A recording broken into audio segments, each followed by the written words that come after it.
Hello, welcome back to my channel. I know, back to back, two actual YouTube videos this close to one another, all about minimalism and mental health.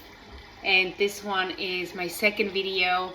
The day after yesterday I did a video on minimalism and mental health, and I find it to be so crucially important that I want to share some of the tips with you right now. First, I'm gonna take one sip of coffee. And I am not a spokesperson for Beachbody by any means, I am not. But I started using Beachbody program around the pandemic, 2020. I think I had my first workout May 18th, 2020. And it was the LIFT program. I went through the LIFT program 3 times. 3 times in a row. So I started LIFT, day 1, went through it, day 2, day 3, day 4. And just a disclaimer, I at times have not worked out like back to back, like they tell you in the program, 6 days a week, 5 days a week, 4 days a week. I have a life. At that time I had an infant and a toddler. So if I got a workout in 3 to 4 times a week, I was really happy. So today I'm going to be focusing on minimalism and mental health, take 2. What I love about the Beachbody program is that there are ways to self-improve yourself, not only with working out, which, you know, gives you those feel-good hormones. Personally, if I don't work out, I go 2-3 days without working out, I start feeling instantly down. The second I add a pretty good cardio workout into my day, I can feel almost instantly my mood change and me being able to tackle more stresses in my life as well as in my professional life. I am a mentor now through my company. Like I said, if you want to learn more about me and what I do professionally, and I'm looking out there because I'm also a full-time homeschool mom, so my stressors are always here. But if you want to learn more about me and what I do professionally, you can find me on Facebook, Kai Moon, or you can also find me on LinkedIn. I had red hair on my LinkedIn. Today I have a braid on and just very casual, because I'm getting my hair done on Friday, but it doesn't matter right now. I want to focus on the Beachbody and the tools that it allows you to use as part of the program and what has helped me. One of the biggest things that you need to do if stress really hits you hard and you know your triggers is to try to avoid those triggers when your stress is really, really high. So here's some of the things you can do. First, this one is called the Body, How to Stress Wisely. It's all about basically self-improvement, which I focus on almost after every single my workout. So if I work out 3 to 5 times a week, after that, I watch a short video on self-improvement to learn more about my triggers and how I could become better as a mom, better as a spouse, better as a human being, and better in my career, which, as I said, find me on LinkedIn, let's connect there. Here's the kind of what it shows here. So you have these little bubbles, right? You have your spiritual health, your physical, emotional, intellectual, social, environmental, financial, and occupational. And there's a little homework for you if you ever use Beachbody. And it says my stress scorecard, right?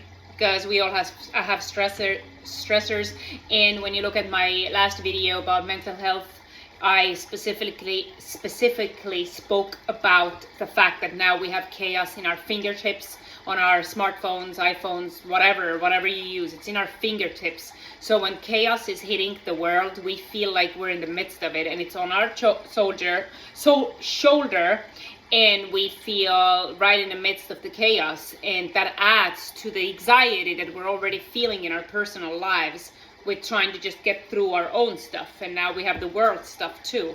So that can be detrimental. Realm of wellness. On a scale 1 to 10, rate your stress for each of the 8 wellness realms.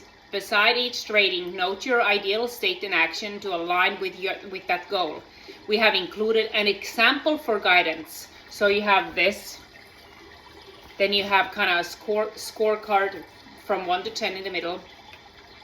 And on a scale of 1 to 10, rate your stress for each of the 8 wellness realms. Sorry if I'm saying that word wrong. Still foreigner, very foreigner.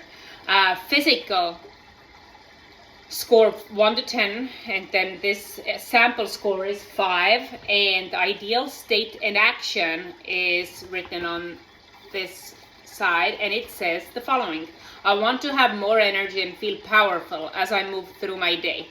I will commit to being consistent in my workouts and to stop snacking late at night. Now, I work out. I'm probably in the best shape of my life, physical shape especially, and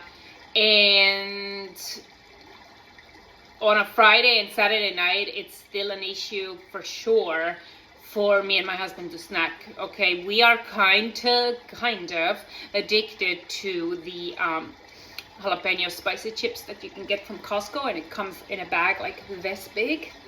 I'm not proud about it, right? I'm not proud about it, but then like if you really wanted to feel bad about yourself, you can add like a nice ranch dip or something on the side.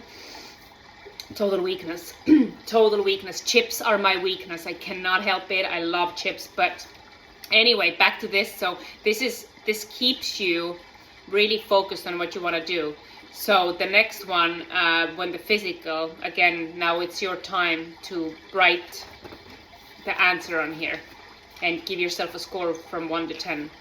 Then you have emotional, intellectual, social, environmental, financial, occupational, and spiritual.